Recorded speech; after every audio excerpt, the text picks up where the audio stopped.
Welcome to the Happy Highly Sensitive Life podcast, where we talk about using human design to build a life that lights you up as a highly sensitive person. In this show, you'll feel like you're sitting down with a friend who's here to help you unlock your energy, find the work you're designed to do, express your true self, and follow your heart. It's time to shift the conversation about sensitivity. In this space, your feelings are always valid, a joyful life and work you love are meant for you, and the possibilities are endless. I will confess that there are certain terms that come from the therapy world that lead me to feel a bit put off.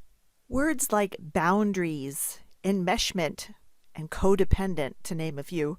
You may know that I am a former therapist, and because of that, you may kind of think that at some point I had an affinity for these terms. But I know firsthand, as someone who needed to learn better boundaries in my life, that there's a certain level of shame that goes with discovering you identify with these terms.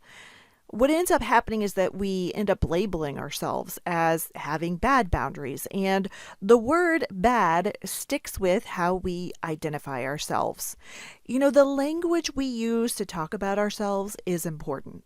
Words assign meaning and also influence how we feel about having the potential to evolve and to learn and to grow. So after learning about human design and how the energy centers function, I prefer to shift the focus from talking about setting boundaries to talking about staying self-connected. Now, when I talk about staying self-connected, I mean maintaining focus on what's important to you and your own wants and needs in the midst of energy from others that could overpower or disrupt that self-attunement. As HSPs, we so often find ourselves just knowing or intuiting the wants and needs of others, and our own needs and wants can get pushed to the back burner and remain unspoken as a result. So if you're with someone who's hurting, you push your needs aside to focus on theirs. Well, over time, if this keeps happening, the relationship becomes one-sided.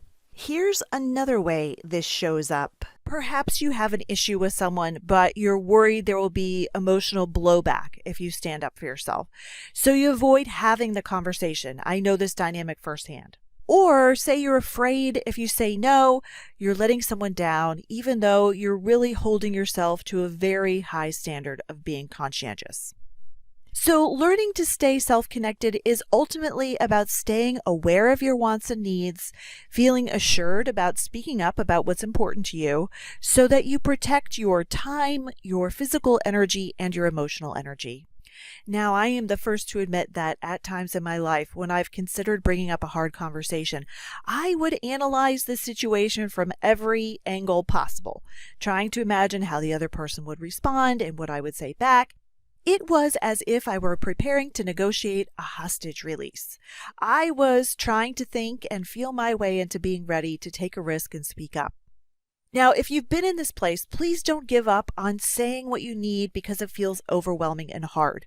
When you put your life on autopilot without steering the course of it, reflexively saying yes and agreeing to anything that comes your way, absorbing the emotions and wants and needs of others at the expense of your own, giving what you don't have to give, this leads to frustration, anger, bitterness, or disappointment, and the less you thrive emotionally and physically. When you're pushing against your own knowing about what's right for you, eventually your body, mind, and spirit start to wither. So in this episode, I'll talk about staying self-connected to what's important to you and your wants and needs. You will learn the open centers in human design and what they show us about challenges that may emerge with staying self-connected. How our history shapes how we stay self-connected, how staying self-connected is a skill that can be learned, and 10 tips for speaking up for what's important to you. My hope is that this episode will give you a new way to view setting boundaries and open a door for you to approach yourself with kindness and to see yourself on a path of evolving, learning and growing and giving yourself grace to try a new way of relating to others. So let's start by talking about human design and what the energy centers show us about how we absorb the energy of others and how this can make it harder to hear and know what we want and to feel assured about voicing our needs. Now, first, I want to make sure you have a little bit of human design background. In episode 10, I share an introduction to human design for HSPs. To learn how to get your human design chart, listen to that episode. I will link it in the show notes. Now, when you first look at your chart, you'll see 9 geometric shapes overlaid over the human body. These shapes are called centers, and they work like the chakras, and they have energetic themes. When a center is defined, it can also be called closed. You have consistent access to that energy theme. This center will be colored in. Now, white centers are called open centers or sometimes undefined centers. I'll refer to them both ways, as open and undefined. Through them, we take in and amplify the energy of people we're with.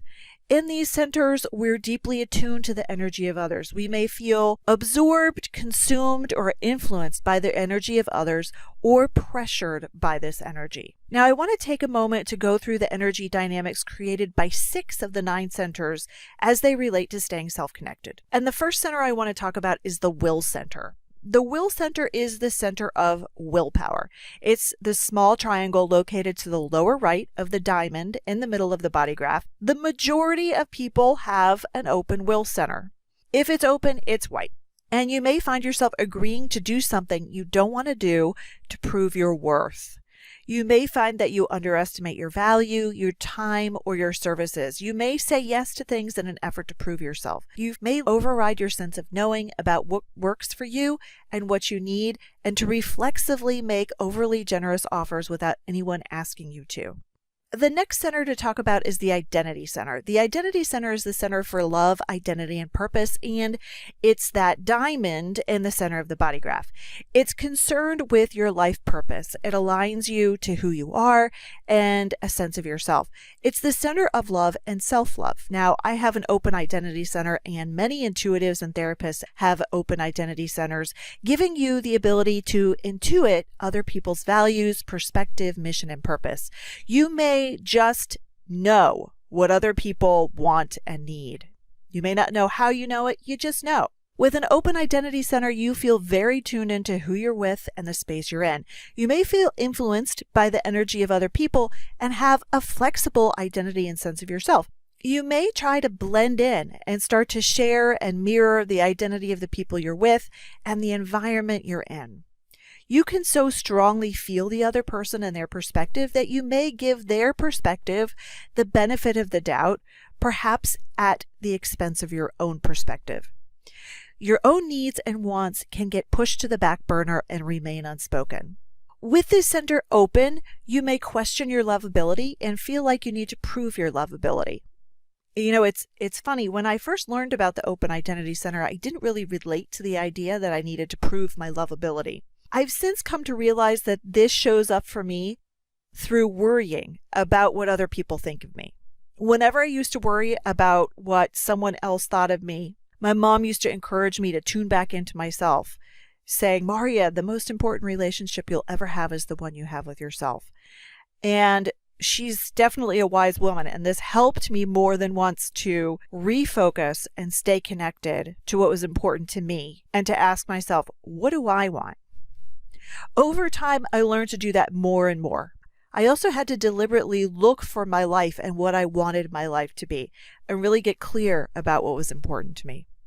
Okay, now let's move on to the throat center. It's the center for communication and manifestation, and it's the square located 3 shapes from the top of the body graph. With an open throat center, which is about 28% of the population, you may find that to be seen and heard, and that speaking up relieves anxiety in the moment. So you may be chatty and try to be the life of the party just to relieve anxiety. This may lead you to lose track of what you truly want and need. You may find that you agree to do something when you don't really want to because you're trying to break the tension in the moment.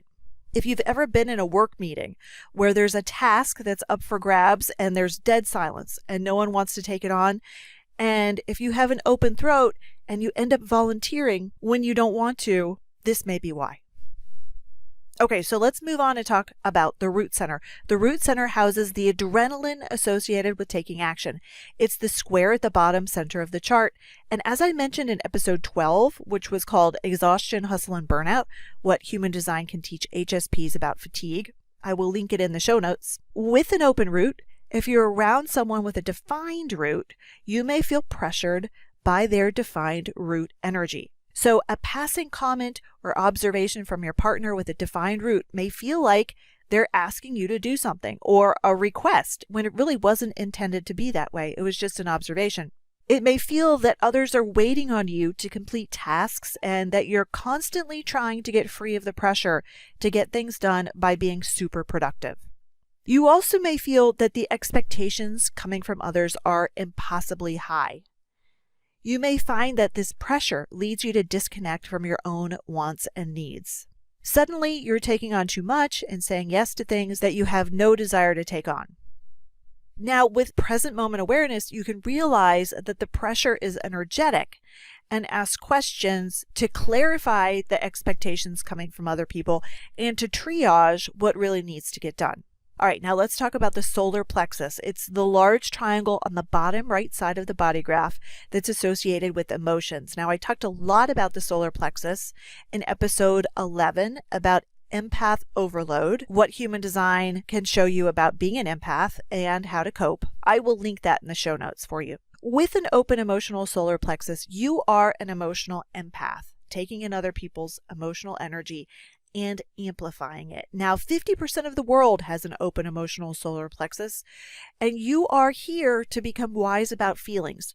It's easy to think that the emotions you're experiencing are your own. When you take in other people's emotional energy, the emotions feel amplified. Now, because of how strongly you experience the emotional energy of others, it's hard to be in the negative energy of other people.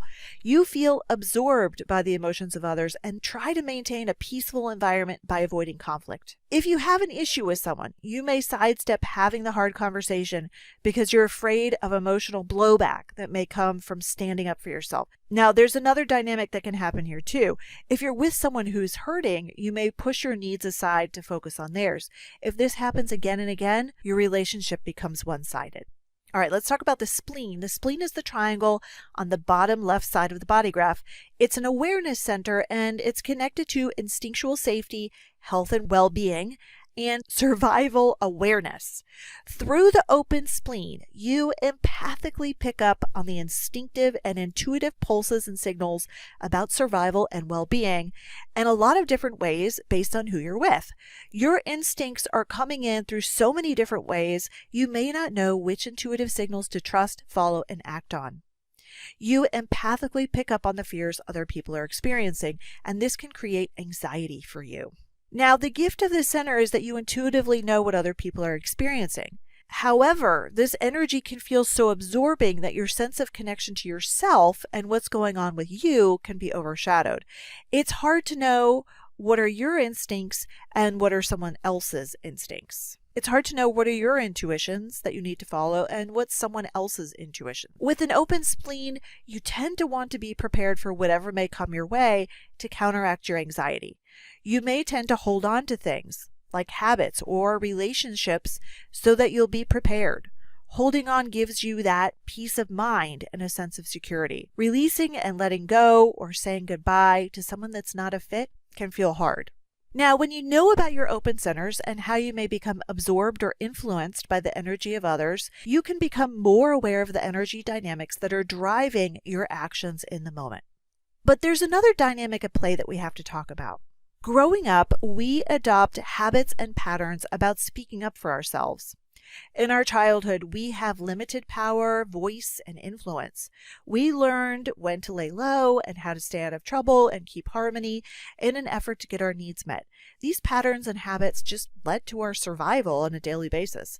They led to our acceptance, and they determined how we felt loved and valued. And the dynamics we experienced growing up unconsciously inform a sense of what's safe or not safe to do and say later in life. Now let's talk about this a little bit more deeply.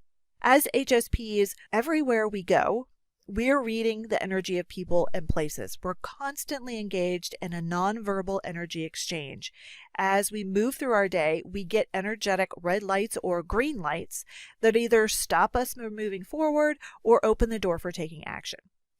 And the energy dynamics we experience growing up unconsciously inform a sense of what's a red or green light later in life. The habits and patterns we developed in childhood influence what feels safe to do and say later in life. So here's an example of what I mean. When I was growing up, as much as I loved my dad, he lived with emotional walls up. He was the strong, silent type most of the time, and when he was upset, he pulled back even more, not talking to anyone. He made eye contact less.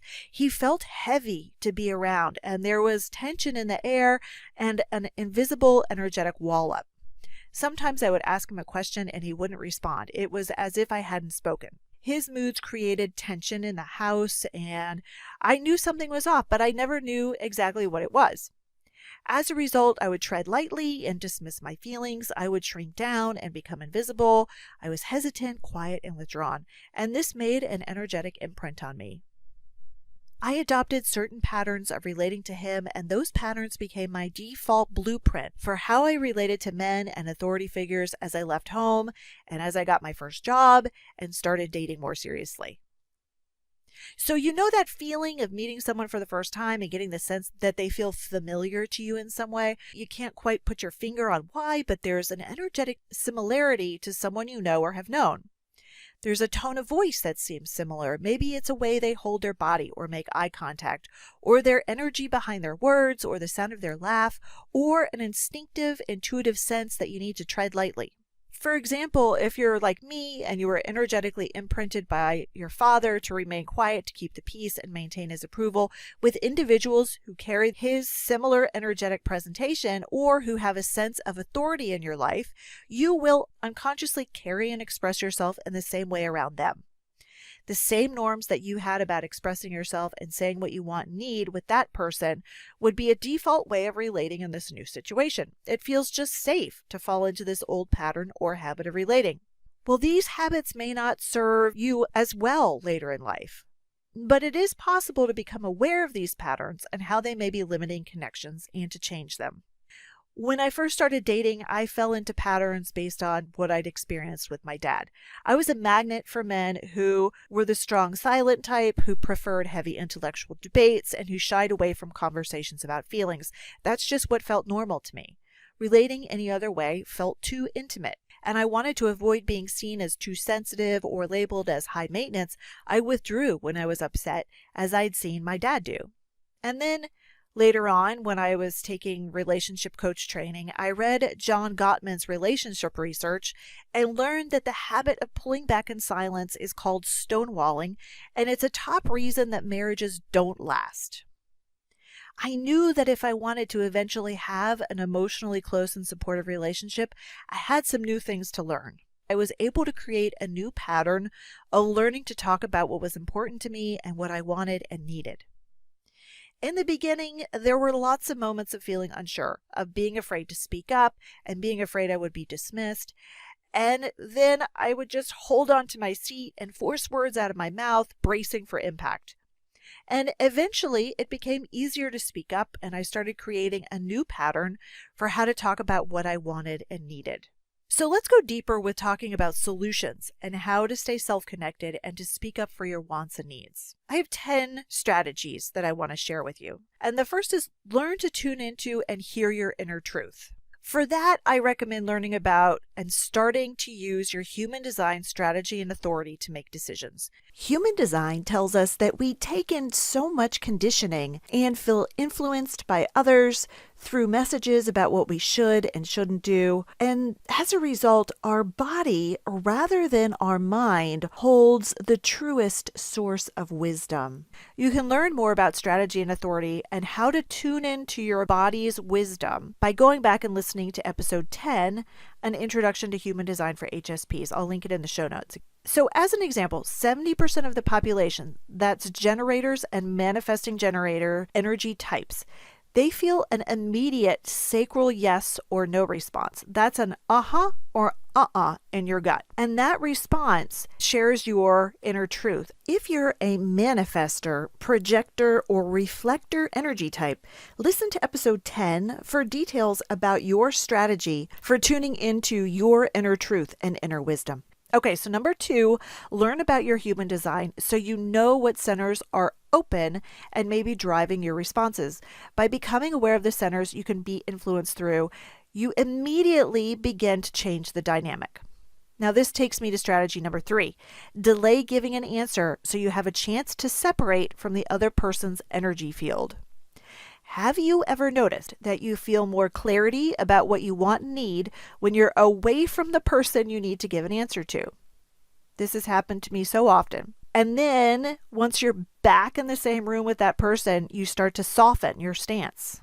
Well, being in the energetic force field of a person can interfere with connecting to your truth. I'm a manifesting generator, and there are times that I won't hear my sacral or response when I'm in the presence of another person. I am anticipating the other person's perspective. My open identity center just knows what the other person wants me to say. Now, this is more likely to happen in a situation where there are a lot of social rules. For example, when I worked in an office, I wondered if I could say no without burning bridges. Or when I'm face to face with someone who's just an acquaintance and there are social niceties pressing down on me. These are the times you want to say, let me check, can I get back to you? And get out of their energy field to tune into your truth. Okay, number 4, know your answer is a no, even if you're not sure how to communicate your truth yet. Have you ever known your answer was a no, but you weren't sure how you could possibly say no, so you said yes instead?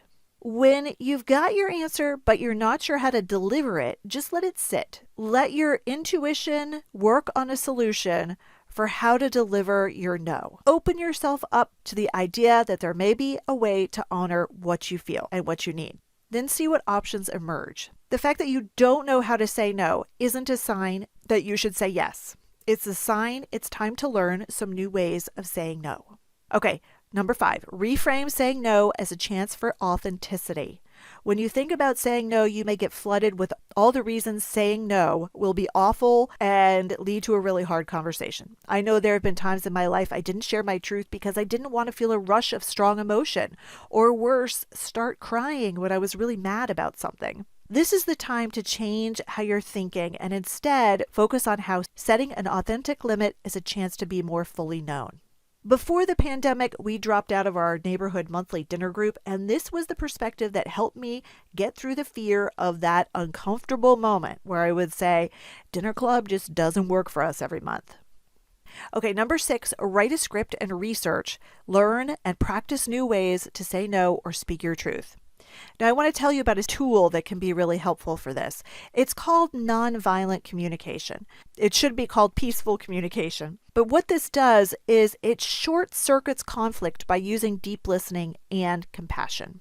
Now, let me share a scenario to describe the 4-step process. Your partner changes their mind about going to a show with you at the last minute. So step 1 in nonviolent communication is to make a neutral observation. I hear you say you can't come to the show with me.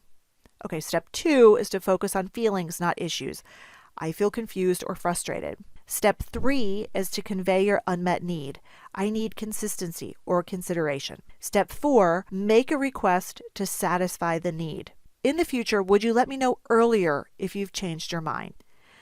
Now, some communities offer practice groups for learning nonviolent communication. In the show notes, I'll share a link to the nonviolent communication website and practice groups. I have been to some of these groups and found them to be helpful.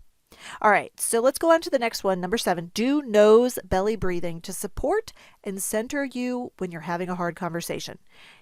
Deep breathing triggers your relaxation response and allows you to stay more centered in the conversation. So aim for 4 to 6 breaths per minute. That's 10 to 15 seconds per breath. Focus on expanding the exhale rather than quickly inhaling, which may lead to hyperventilation.